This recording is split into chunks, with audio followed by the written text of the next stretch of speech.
Hello dear students, welcome to Glaze Your Knowledge. This is part 7th of metals and non-metals, and in this video we will discuss about how do metals reacts with non-metal and electron dot structure. If you are visiting first time in this channel, so please subscribe the channel for the latest videos. और आप लोगों से एक request है कि इस video को पूरा देखें जिससे कि आपको कॉन्सेप्ट जो है टॉपिक्स का वो क्लियर हो जाए। चलिए शुरू करते हैं। हम बात करेंगे कि मेटल्स और नॉन मेटल्स किस तरह से रिएक्ट होते हैं। तो देखिए, जब भी एक मेटल रिएक्ट होता है नॉन मेटल के साथ में तो वो हमेशा ही आयनिक कंपाउंड फॉर्म करता है, राइट। और जब भी नॉन मेटल रिएक्ट करेगा नॉन मेटल के साथ में तो वो कोवेलेंट कंपाउंड बनाएगा। तो इसका मतलब ये होता है कि देखिए, जैसा कि हमने केमिकल प्रॉपर्टीज़ में समझा था, मेटल्स की और नॉन मेटल्स की केमिकल प्रॉपर्टीज़ हमने समझी थी, जिसमें हमने ये पढ़ा था कि मेटल्स जो होते हैं वो इलेक्ट्रो पॉजिटिव होते हैं और नॉन मेटल्स जो होते हैं वो इलेक्ट्रो नेगेटिव होते हैं। तो इसका मतलब ये है कि मेटल्स क्या करते हैं, इलेक्ट्रॉन को लूज़ करते हैं, और नॉन मेटल क्या करता है, इलेक्ट्रॉन्स को गेन करता है। तो जब भी एक मेटल का रिएक्शन नॉन मेटल के साथ में किया जाएगा तो यहाँ पर जो बॉन्ड बनता है वो एक आयनिक बॉन्ड बनता है। तो क्या होगा, यहाँ पर मेटल्स क्या करेंगे, अपने इलेक्ट्रॉन को लूज़ करेंगे और ये जो इलेक्ट्रॉन लूज़ हुआ है ये गेन कर लिया जाएगा नॉन मेटल के थ्रू। इससे क्या होगा कि एक कंपाउंड फॉर्म हो जाएगा, राइट। तो यहाँ पर जो भी कंपाउंड फॉर्म होता है जिसकी वजह से दो एटम्स आपस में लिंक हो जाते हैं, उस फोर्स को हम केमिकल बॉन्ड कहते हैं, जिससे कि सारे ही एटम्स एक दूसरे से लिंक हो जाते हैं। आई होप आप समझ गए होंगे। देखिए, और अगर हम मेटल्स का रिएक्शन मेटल के साथ में देखेंगे तो इनके बीच में कोई भी रिएक्शन नहीं होता है। तो ध्यान रखिए कि मेटल का रिएक्शन मेटल के साथ में नहीं होता है, जबकि एक नॉन मेटल का रिएक्शन नॉन मेटल के साथ में होगा तो वो कोवेलेंट कंपाउंड फॉर्म करेंगे। आई होप आप समझ गए होंगे। अब आप देखिए कि नॉन मेटल का रिएक्शन नॉन मेटल के साथ में होता है तो वो क्यों कोवेलेंट कंपाउंड फॉर्म करेगा। तो इसका रीज़न ये है कि देखिए, नॉन मेटल क्या होते हैं, वो इलेक्ट्रोनेगेटिव होते हैं। तो यहाँ पर दोनों ही इलेक्ट्रोनेगेटिव हैं, दोनों का ही नेचर कैसा है, इलेक्ट्रॉन्स को गेन करने वाला है, राइट।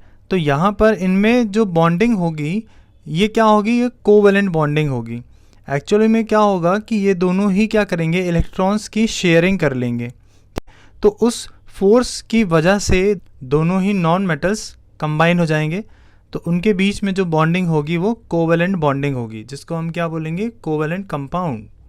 आई होप आपको समझ में आ गया होगा। तो आप ध्यान रखिए कि जब भी एलिमेंट्स के बीच में इलेक्ट्रॉन्स का शेयरिंग होती है, राइट, इलेक्ट्रॉन्स की क्या होती है, शेयरिंग। तो शेयरिंग करने से जो कंपाउंड फॉर्म होते हैं वो कोवेलेंट कंपाउंड कहलाते हैं। और जब भी इलेक्ट्रॉन लूज़ होगा और क्या होगा, गेन होगा, तो इनसे जो भी कंपाउंड फॉर्म होता है वो आयनिक कंपाउंड कहलाएगा, राइट। अब आपने देखा होगा कि जो इनर्ट गैसेस होती हैं या जो नोबल गैसेस होती हैं ये नॉन रिएक्टिव होती हैं, ये रिएक्ट नहीं होती हैं। तो इसका रीज़न क्या है हम उसको जानेंगे, ठीक है। चलिए मैं कुछ एग्जांपल्स देता हूँ आपको। जैसे कि हम जानते हैं कि हीलियम एक नोबल गैस है। हीलियम किसी के साथ भी रिएक्ट नहीं होता। इसका रीज़न ये होता है कि अगर हम हीलियम का इलेक्ट्रॉनिक कन्फिगरेशन को अगर बनाएं तो हम जानते हैं कि हीलियम का एटॉमिक नंबर होता है 2, और हमारा जो इलेक्ट्रॉनिक कन्फिगरेशन स्टार्ट होगा वो कहाँ से होगा, फ्रॉम के शेल। तो के शेल में कितनी होल्डिंग कैपेसिटी होती है, 2 इलेक्ट्रॉन्स की होती है। तो 2 से क्या होगा, ये पूरा फिल हो जाएगा, इसलिए इसमें कोई भी इलेक्ट्रॉन्स की जगह नहीं बची है, ये कम्प्लीटली फिल्ड है, इसलिए किसी के साथ रिएक्ट नहीं होगा। इसी तरह से हम कोई दूसरा भी देख सकते हैं, जैसे मान लीजिए कि हमारे पास में नियॉन है। नियॉन भी एक नोबल गैस होती है। नियॉन का इलेक्ट्रॉनिक कन्फिगरेशन अगर बनाया जाए तो सबसे पहले हमको क्या चाहिए है, atomic number. Atomic number neon का होता है 10, जैसा कि हम सब लोग जानते हैं। अगर हम इसका इलेक्ट्रॉनिक कन्फिगरेशन बनाएंगे तो हमारे फर्स्ट शेल में आएंगे 2 इलेक्ट्रॉन और उसके बाद वाले शेल जो कि होगा L, उसमें आएगा 8 इलेक्ट्रॉन। तो आप देख सकते हैं कि इसका जो आउटर मोस्ट शेल है ये कम्प्लीटली फिल्ड है। तो इसमें कम्प्लीटली फिल्ड होने की वजह से ये किसी के साथ भी क्या नहीं हो सकता, रिएक्ट नहीं हो सकता। अगर जो भी एलिमेंट आपस में रिएक्ट हो रहे हैं वो इसलिए होते हैं क्योंकि वहाँ पे नियरेस्ट नोबल गैस कन्फिग्रेशन में उसको पहुँचना है, इसलिए वो क्या होते हैं, आपस में रिएक्ट होते हैं। अब या तो क्या हो सकता है, या तो इलेक्ट्रॉन लूज़ हो सकते हैं और क्या होगा, गेन होगा, एक इस तरीके से बनता है। और क्या होगा, या तो इलेक्ट्रॉन्स में क्या होता है, शेयरिंग हो जाती है। तो इस तरह से भी कंपाउंड फॉर्म होते हैं। तो इसीलिए जो नोबल गैसेस होते हैं वो किसी के साथ भी रिएक्ट नहीं होते हैं, क्योंकि आउटर मोस्ट शेल होता है वो कम्प्लीटली फिल्ड होता है, स्टेबल्ड होता है, उसको किसी की भी इलेक्ट्रॉन्स की रिक्वायरमेंट नहीं होती है। तो वो केमिकली क्या रहता है, अनरिएक्टिव रहता है। आई होप आप समझ गए होंगे। चलिए, तो इसको अब हम थोड़ा डिटेल में पढ़ेंगे। देखिए, जैसा कि अभी हमने आपको बताया कि जब भी मेटल्स का रिएक्शन नॉन मेटल के साथ में होता है तो क्या फॉर्म होता है, ये आयनिक कंपाउंड फॉर्म होता है, राइट। आयनिक कंपाउंड क्यों फॉर्म होता है, क्योंकि इनके बीच में आयनिक बॉन्ड आता है। अब ये आयनिक बॉन्ड कैसे फॉर्म होता है, जैसा कि अभी हमने पढ़ा था कि मेटल्स क्या होते हैं, इलेक्ट्रो पॉजिटिव होते हैं, और नॉन मेटल्स क्या होता है, इलेक्ट्रो नेगेटिव होता है। इसी नेचर की वजह से इनके बीच में जो बॉन्डिंग आएगी वो आयनिक बॉन्डिंग होगी, जिसकी वजह से जो कंपाउंड कहलाएगा वो आयनिक कंपाउंड होता है। क्योंकि मेटल्स की नेचर क्या होती है कि वो इलेक्ट्रॉन को लूज़ करते हैं, तो इसलिए क्या फॉर्म होता है, आयनिक कंपाउंड। तो सबसे पहले हम समझेंगे कि यहाँ पर जो वर्ड आ रहा है आयंस, इसका मतलब क्या होता है। चलिए देखते हैं आयंस का क्या मतलब है। कि ions are formed by lose और gain of electrons by an atom. Ions तब फॉर्म होता है जब किसी एक एलिमेंट से अगर इलेक्ट्रॉन या तो लूज़ होगा और या फिर गेन होगा तो वो क्या फॉर्म करते हैं, आयंस फॉर्म करते हैं। एक्चुअल में आयंस एक इलेक्ट्रिकली चार्ज एटम होता है, और अगर उसमें से इलेक्ट्रॉन लूज़ हो रहे हैं या फिर गेन होंगे तो इससे जो फॉर्म होता है वो आयंस फॉर्म होता है, राइट। तो आयंस दो तरह के होते हैं, एक होता है पॉजिटिव आयंस और एक होता है नेगेटिव आयन, राइट। तो चलिए हम समझते हैं कि पॉजिटिव आयंस क्या होता है, कब फॉर्म होगा, और नेगेटिव आयंस क्या होते हैं और कब फॉर्म होते हैं। देखिए, फर्स्ट हमारे पास में है पॉजिटिव आयंस। पॉजिटिव आयंस कब फॉर्म होते हैं, जब इलेक्ट्रॉन लूज़ होते हैं। जैसे कि मेटल्स में हम देखेंगे तो मेटल्स क्या फॉर्म करते हैं, पॉजिटिव आयंस फॉर्म करते हैं। मेटल्स क्यों पॉजिटिव आयंस फॉर्म करेंगे, क्योंकि ये इलेक्ट्रॉन्स को लूज़ कर देते हैं नियरेस्ट नोबल गैस कन्फिग्रेशन को अचीव करने के लिए। ये इलेक्ट्रॉन्स को लूज़ कर देते हैं, इसलिए ये क्या फॉर्म करते हैं, पॉजिटिव आयंस फॉर्म करेंगे। तो चलिए हम समझते हैं कि किस तरह से मेटल्स इलेक्ट्रॉन को लूज़ करते हैं और पॉजिटिव आयन को फॉर्म करेंगे। तो देखिए, जैसे कि यहाँ पर एग्जांपल लिया गया है सोडियम का। अब हम सोडियम का सबसे पहले क्या फॉर्म करेंगे, इलेक्ट्रॉनिक कन्फिग्रेशन, जिसके लिए आपको पता होना चाहिए इसका atomic number. So atomic number of sodium is 11, right. So if कि अगर हम इसका इलेक्ट्रॉनिक कन्फिग्रेशन बनाएं तो शेल्स होंगे हमारे KLMN। फर्स्ट शेल में आएगा 2, सेकेंड शेल में आएगा 8 एंड द लास्ट शेल में आ जाएगा 1। तो आप देख सकते हैं M शेल में कितना आ रहा है, 1। और इसको नियरेस्ट नोबल गैस करने के लिए इसके लास्ट शेल जो होना चाहिए पूरी तरीके से फिल होना चाहिए। तो इसको कितने इलेक्ट्रॉन और चाहिए हैं, इसको 7 और चाहिए। या तो ये करे कि ये जो 1 है इसको ये लूज़ कर दे, दोनों में से जो भी ईजी होगा इसके लिए वो चीज़ यहाँ पर होने वाली है। और हम जानते हैं कि कोई भी एलिमेंट ऐसे नहीं है जो अपने 7 इलेक्ट्रॉन को लूज़ कर दें, राइट, क्योंकि यहाँ पे फोर्स ऑफ अट्रैक्शन बढ़ जाता है, जिसकी वजह से ये पॉसिबल नहीं होता है। तो पॉसिबल ये है कि यहाँ पर जो एक इलेक्ट्रॉन जो बच रहा है M शेल में, इसको लूज़ करा दिया जाए। जैसे ये लूज़ कर देगा तो यहाँ पर बचेंगे केवल 2 शेल, जिसमें कि 8 आप देखेंगे ये पूरा कम्प्लीटली फिल्ड है। और जैसे ही ये एक इलेक्ट्रॉन लूज हो जाएगा तो ये जो सोडियम है वो क्या करेगा, पॉजिटिव आयंस को फॉर्म करेगा, दैट इज़ Na+। तो चलिए हम देखते हैं इसको रिएक्शन कैसा होगा। देखिए मेरे पास में यहाँ पे सोडियम है और यहाँ पर लूज़ हो रहा है एक इलेक्ट्रॉन। तो देखिए यहाँ पर ये इलेक्ट्रॉन लूज़ हो गया और यहाँ पर फॉर्म हो गया है Na+। इसी तरह से पोटेशियम भी होता है। So what is the atomic number of potassium, that is 19 as we know that. And अगर हम इसका इलेक्ट्रॉनिक कन्फिग्रेशन सेट करें देन क्या इसके ऑब्जर्वेशंस होंगे। सो द फर्स्ट शेल में क्या आ जाएगा 2, फिर नेक्स्ट में 8 and the last one is 1, right. तो आप देख सकते हैं यहाँ पर n में कितना बच रहा है 1। तो अगेन यहाँ पर क्या होगा, ये बहुत ही हाईली रिएक्टिव होते हैं, तो ये बहुत जल्दी क्या करेंगे, इस एक इलेक्ट्रॉन को लूज़ कर देते हैं नियरेस्ट नोबल गैस कॉन्फ़िगरेशन को अचीव करने के लिए, राइट। तो इसका रिएक्शन भी हम देख लेते हैं, सेम होगा। तो देखिए यहाँ पर पोटेशियम है, पोटेशियम एक इलेक्ट्रॉन को लूज़ कर रहा है, दैट इज़ यहाँ पर आप देख सकते हैं, और क्या फॉर्म कर दिया उसने, K+।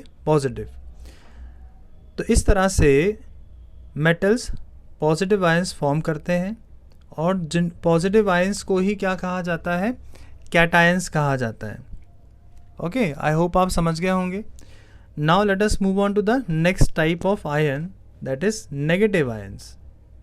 Negative ions formed by the gain of electron. देखिए जब भी कोई भी एलिमेंट क्या करेगा, इलेक्ट्रॉन को गेन करेगा तो वो क्या फॉर्म करेगा, नेगेटिव आयंस फॉर्म करेंगे, राइट। चलिए देखते हैं कैसे ये होता है। तो देखिए हमारे पास में यहाँ पर एग्जांपल है क्लोरीन का। हम जानते हैं क्लोरीन एक गैस है जो कि एक नॉन मेटल है। अब हमें फिर से वही चीज़ करनी है जो हमने मेटल्स में की थी। आपको क्या करना होगा, इसका इलेक्ट्रॉनिक कन्फिग्रेशन बनाना है। देखिए अगर हम क्लोरीन का इलेक्ट्रॉनिक कन्फिग्रेशन बनाएंगे, we have to know about the atomic number of chlorine, that is 17, right। so if अगर हम इसका इलेक्ट्रॉनिक कन्फिग्रेशन बनाएं then KLMN, then first shell में क्या आएगा 2, सेकेंड शेल में आएगा 8 एंड द लास्ट शेल में क्या आने वाला है 7। ओके 17 हो गया ये। तो आप देख सकते हैं कि यहाँ पर लास्ट शेल में क्या दिख रहा है, 7 दिख रहा है। मतलब इसको नियरेस्ट नोबल गैस में पहुंचने के लिए कितने इलेक्ट्रॉन की रिक्वायरमेंट है, केवल 1 इलेक्ट्रॉन की रिक्वायरमेंट है। या फिर ये कर सकता है कि पूरे के पूरे 7 इलेक्ट्रॉन को क्या कर दे, लूज़ कर दे। तो ये पॉसिबल नहीं होता है कि पूरे के पूरे 7 इलेक्ट्रॉन क्या हो, लूज़ हो जाए। तो इसके लिए ईजी क्या होगा कि ये 1 इलेक्ट्रॉन को क्या करे, गेन कर ले। तो जब भी यहाँ पर इलेक्ट्रॉन्स गेन होंगे तो ये क्या फॉर्म करेंगे, नेगेटिव आयंस फॉर्म करेंगे। इसका एक एग्जाम्पल देखते हैं हम। Okay right, then we have chlorine. और आप देख सकते हैं यहाँ पर क्या हो रहा है, इलेक्ट्रॉन ऐड हो रहा है। इलेक्ट्रॉन ऐड होने की वजह से क्या फॉर्म हो गया, ये क्लोरीन आयन फॉर्म हो गया है, दैट इज Cl नेगेटिव। इसी तरह से हमारे पास में फ्लोरीन का भी एग्जांपल है। Okay, if we write electronic configuration of fluorine, then what is the atomic number of fluorine is 9 and KLMN, right. देन सबसे फर्स्ट शेल में आएगा 2 एंड द सेकेंड शेल में आएगा 7। अब आप देख सकते हैं यहाँ पे कितने इलेक्ट्रॉन की रिक्वायरमेंट है नियरेस्ट नोबल गैस कॉन्फ़िगरेशन को अचीव करने में। देन हम जानते हैं कि 1। तो यहाँ पर क्या होगा कि एक इलेक्ट्रॉन ये क्या करेगा, गेन करेगा। तो चलिए इसका रिएक्शन हम देखते हैं। देखिए यहाँ पर फ्लोरीन है और यहाँ पर एक इलेक्ट्रॉन क्या हो रहा है, ऐड हो रहा है, जिसकी वजह से इसने क्या फॉर्म कर दिया है, fluoride ion, that is F negative. Okay, इस तरह से नेगेटिव आयंस फॉर्म होते हैं और नेगेटिव आयंस को एनायंस कहा जाता है। तो आप कंफ्यूज मत होइएगा कैटायंस और एनायंस में। कैटायंस पॉजिटिव के लिए होते हैं और एनायंस नेगेटिव के लिए होता है। ओके, आई होप आपको क्लियर हो गया होगा। चलिए नेक्स्ट मूव करते हैं हमारे नेक्स्ट टॉपिक में। चलिए शुरू करते हैं आयनिक बॉन्ड। देखिए आयनिक बॉन्ड क्या होता है, अभी हमने समझा आयंस क्या होते हैं और कितने तरह के आयंस होते हैं। अब हम समझेंगे आयनिक बॉन्ड क्या होता है। इसी में मैं आपको इलेक्ट्रॉन डॉट स्ट्रक्चर भी समझाने वाला हूँ, तो बहुत ही ध्यान से आप समझिए इसको। देखिए क्या होता है कि जो भी केमिकल बॉन्ड होता है वो फॉर्म होता है किस वजह से कि जब भी इलेक्ट्रॉन्स क्या होते हैं, ट्रांसफ़र होते हैं, मतलब कि क्या होगा कि एक एलिमेंट क्या करेगा, इलेक्ट्रॉन को लूज़ करेगा और एक एलिमेंट क्या करेगा, उसी इलेक्ट्रॉन को गेन करेगा। इसी गेन और लूज़ होने की वजह से जो बॉन्डिंग आती है इसको हम कहते हैं आयनिक बॉन्ड। तो आप समझ गए होंगे, जब भी एक एटम का इलेक्ट्रॉन किसी दूसरे एटम में ट्रांसफ़र होता है तो उनके बीच में जो एक केमिकल बॉन्ड फॉर्म हो जाता है उसी को आयनिक बॉन्ड हम कहेंगे, राइट। अब ये देखिए कि ये होता कैसे। अब हम देखेंगे कि कोई भी आयनिक बॉन्ड या आयनिक कंपाउंड किस तरह से फॉर्म होता है, उसका इलेक्ट्रॉन डॉट स्ट्रक्चर हम समझेंगे। और जब आपको एग्ज़ाम में बनाने को आएगा तो आप किस तरह से फॉर्म करेंगे, तो ज़रा इसको आप देखिए। So let us suppose that we have to form NaCl। अब हमें क्या शो करना है, सोडियम क्लोराइड किस तरह से फॉर्म होगा, इसका फॉर्मेशन हमें यहाँ पे बताना है। तो आप जानते हैं कि सोडियम एक मेटल है जो कि रिएक्ट होगा अगर क्लोरीन के साथ में, तो वो क्या फॉर्म करेगा, सोडियम क्लोराइड। और सोडियम क्लोराइड कौन सा कंपाउंड है, अब आप खुद ही सोच के बता सकते हैं, इसके नाम में ही क्लियर हो रहा है। यहाँ पे सोडियम है और क्लोराइड है, मतलब एक क्या है, एक मेटल है और एक नॉन मेटल है। तो मैंने क्या बताया कि जब भी एक मेटल और नॉन मेटल के बीच में बॉन्डिंग बनती है तो वो कौन सी बॉन्डिंग होती है, आयनिक बॉन्ड होती है। और अगर आयनिक बॉन्ड है तो इसका मतलब है कि सोडियम क्लोराइड एक आयनिक कंपाउंड है, राइट। अब ये होता कैसे, चलिए इसको हम करके देखते हैं। तो सबसे पहले आपको क्या करना होगा, यहाँ पर दो जो एलिमेंट है दैट इज सोडियम और क्लोरीन, इसके हमें क्या करने होंगे, इलेक्ट्रॉनिक कन्फिग्रेशन बनाने हैं। सोडियम का एटॉमिक नंबर होता है 11 और क्लोरीन का एटॉमिक नंबर होता है 17, जैसा कि हमने अभी देखा। अब हमें क्या करना है, इन दोनों को कंबाइन करना है। तो आप देखेंगे कि जब सोडियम को हम अगर इलेक्ट्रॉनिक कन्फिग्रेशन के हिसाब से सेट करेंगे तो क्या आएगा, 281 आएगा। और क्लोरीन को जब आप सेट करेंगे तो क्या आएगा, 287 आएगा। तो आप देख सकते हैं कि यहाँ पर सोडियम के पास में एक इलेक्ट्रॉन यहाँ पर लास्ट वाले शेल में आ रहा है और क्लोरीन के पास में यहाँ पर लास्ट में क्या है, 7 है। तो ये एक इलेक्ट्रॉन क्या होगा, लूज़ करेगा और इसी एक इलेक्ट्रॉन को क्लोरीन क्या करेगा, गेन करेगा। अब आप देखिए इसको किस तरह से आप बनाएंगे। तो यहाँ पर देख सकते हैं आप, यहाँ पे सोडियम लिया गया है, यहाँ पे 281 यहाँ पे किया है और यहाँ पे शो किया जा रहा है कि एक इलेक्ट्रॉन यहाँ से लूज़ हो रहा है, ये लूज़ हो रहा है, ठीक है। और ये जो लूज़ हुआ है ये यहाँ पर आके क्लोरीन में क्या हो गया है, ऐड हो गया। तो यहाँ पर आप देख सकते हैं क्लोरीन का जो इलेक्ट्रॉनिक कन्फिग्रेशन है वो कंप्लीट है, ऑक्टेट कंप्लीट है। और यहाँ पर सोडियम का जो ऑक्टेट है वो भी कंप्लीट है। तो इस तरह से ये फॉर्म होते हैं। तो चलिए अब इसको बनाएंगे कैसे, आपको ध्यान से समझना है। देन जब भी आप इलेक्ट्रॉन डॉट स्ट्रक्चर बनाएंगे तो आपको केवल ध्यान रखना है कि यहाँ पर जो आउटर मोस्ट शेल में जितने भी नंबर ऑफ इलेक्ट्रॉन्स है इसका आपको ध्यान रखना है। जैसे कि हमने देखा है कि सोडियम में आ रहा है 1 और क्लोरीन में आ रहा है 7। तो आप क्या करेंगे, यहाँ पर सोडियम का यहाँ पे सिंबल बनाया और यहाँ पे आप देख सकते हैं एक सिंगल डॉट बना हुआ है, राइट। तो ये जो सिंगल डॉट है वो किस चीज़ का रिप्रेजेंटेशन है, ये है सोडियम का, राइट। और अगर हम क्लोरीन के आउटर मोस्ट शेल में देखेंगे तो यहाँ पर क्लोरीन में देखिए 7 क्रॉस यहाँ दिखाए जा रहे हैं, 7 क्रॉस से आप काउंट कर सकते हैं। और ये एरो जो दिया गया है ये भी ये बता रहा है कि ये जो एरो है ये बता रहा है कि एक इलेक्ट्रॉन जो है सोडियम का वो कहाँ जा रहा है, क्लोरीन के पास में। तो जब आप प्रोडक्ट साइड पे देखेंगे तो क्लोरीन का देखिए पूरा यहाँ पर क्या कर दिया है, कंप्लीट कर दिया है ऑक्टेट को, आप देख सकते हैं यहाँ पर। और यहाँ पर जो फॉर्मेशन होगी वो कैसी होगी, वो होगी हमारी Na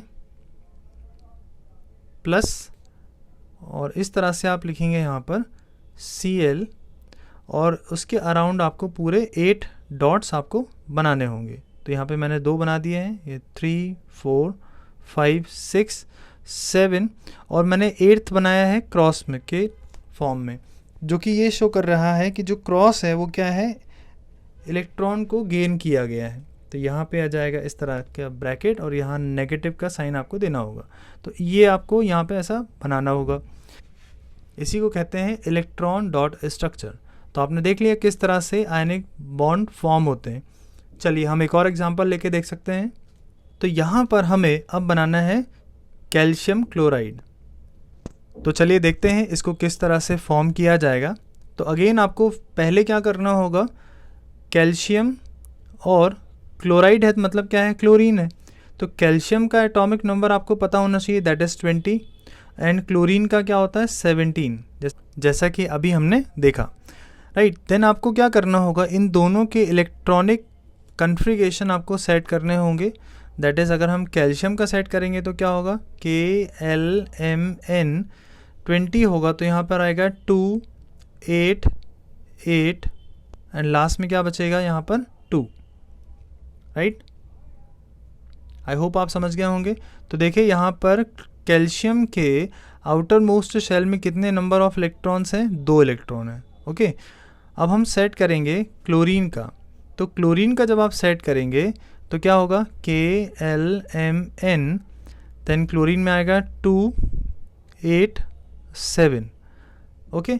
अब आप देखिए यहाँ पर आउटर मोस्ट शेल में कितना बच रहा है, 7 बच रहा है। कितने इलेक्ट्रॉन और चाहिए, इसको 1 चाहिए, लेकिन यहाँ पर कैल्शियम में 2 इलेक्ट्रॉन है। तो ये कैसे होगा, तो आप देखिए फॉर्मूले में ध्यान दीजिए, यहाँ लिखा हुआ है CaCl2। इसका मतलब है कि क्लोरीन के 2 एटम है हमारे पास में, और हर एक क्लोरीन के एटम में एक एक इलेक्ट्रॉन की रिक्वायरमेंट है, और हमारे पास कितने फ्री इलेक्ट्रॉन है, वो है 2। तो कैल्शियम का एक इलेक्ट्रॉन एक क्लोरीन के साथ रिएक्ट होगा, और कैल्शियम का दूसरा इलेक्ट्रॉन दूसरे क्लोरीन एटम के साथ में कंबाइन हो जाएगा। तो इस तरह से इसका बॉन्ड बन जाएगा। तो चलिए हम देखते हैं। तो देखिए यहाँ पर मैंने कैल्शियम का यहाँ पर स्ट्रक्चर जो बनाया है, इसके आउटर मोस्ट शेल में 2 इलेक्ट्रॉन थे, इसलिए यहाँ पर 2 डॉट्स यहाँ पर शो हो रहे हैं। क्लोरीन के 2 इलेक्ट्रॉन डॉट स्ट्रक्चर आपको बनाने होंगे, क्योंकि यहाँ पर Cl2 आएगा, राइट। तो आप देख सकते हैं कि क्लोरीन के आउटर मोस्ट शेल में कितने इलेक्ट्रॉन थे, 7। तो यहाँ पर 7 इलेक्ट्रॉन शो किए गए हैं दोनों में ही, और हर एक क्लोरीन के एटम में एक इलेक्ट्रॉन की जगह खाली है। तो कैल्शियम में से क्या होगा कि एक इलेक्ट्रॉन जो है वो एक क्लोरीन के पास में जाएगा यहाँ पर, और दूसरा इलेक्ट्रॉन दूसरे क्लोरीन के पास जाएगा। तो इस तरह से ये दोनों आपस में क्या होंगे, कंबाइन हो जाएंगे।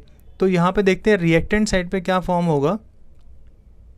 तो आप देख सकते हैं रिएक्टेंट साइड पे क्लोरीन कम्प्लीटली क्या है, फिल्ड है, और कैल्शियम में देखिए क्या लिखा है, Ca2 पॉजिटिव। इसका मतलब क्या हुआ कि कैल्शियम ने 2 इलेक्ट्रॉन लूज किए हैं, और क्लोरीन में यहाँ पर नेगेटिव आ रहा है। इसका मतलब है दोनों क्लोरीन ने एक एक इलेक्ट्रॉन को गेन किया है।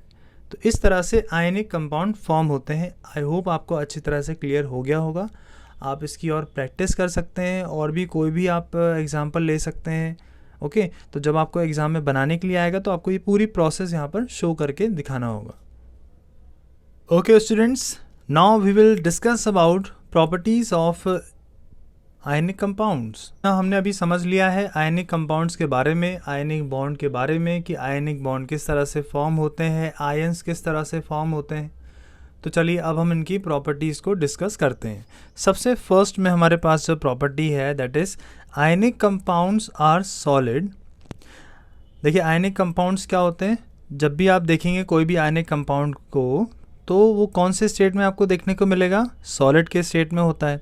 अच्छा, सॉलिड के स्टेट में क्यों होता है, क्योंकि इसमें क्या होता है, आयनिक बॉन्ड होता है जो कि बहुत ही ज़्यादा फोर्स ऑफ अट्रैक्शन की वजह से आता है, और इसी फोर्स ऑफ अट्रैक्शन की वजह से जो कंपाउंड फॉर्म होता है वो सॉलिड के स्टेट में आता है, राइट। तो आप ध्यान रखिए कि जो फोर्स ऑफ अट्रैक्शन होता है आयनिक बॉन्ड्स में वो बहुत ही ज़्यादा होता है as compare to covalent compounds, okay, ध्यान रखिए। इसीलिए आयनिक कंपाउंड जनरली आपको किस स्टेट में देखने को मिलेंगे, क्रिस्टलाइन सॉलिड के फॉर्म में होगा। जैसे कि अगर मैं बात करूँ कॉमन सी चीज़ NaCl आपने देखा, तो वो जो NaCl होता है वो क्रिस्टल के स्टेट में आपको क्रिस्टल जैसा नज़र आएगा। तो जनरली आयनिक कंपाउंड्स हार्ड होते हैं और ब्रिटल होते हैं, ओके, और रेगुलर क्रिस्टल का स्ट्रक्चर ये फॉर्म करते हैं। आई होप आप समझ गए होंगे। चलिए नेक्स्ट प्रॉपर्टी देखते हैं। Next is ionic compounds have high melting and boiling points.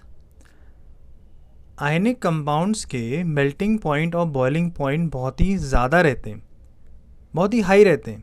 बहुत ही हाई इसलिए होते हैं क्योंकि अभी अपन ने फर्स्ट पॉइंट में समझा है कि इनके बीच का फोर्स ऑफ अट्रैक्शन बहुत ही ज़्यादा होता है। इसीलिए हमें उनको अगर अलग अलग करना है तो हमें क्या करना होगा, हमें बहुत ज़्यादा उसमें फोर्स लगाना होगा उसको ब्रेक करने के लिए, राइट। आई होप आप समझ गए होंगे। Next one is ionic compounds generally dissolve in water. देखिए क्या होता है कि आयनिक कंपाउंड जो होते हैं वो वाटर में आसानी से क्या होते हैं, डिज़ोल्व हो जाते हैं।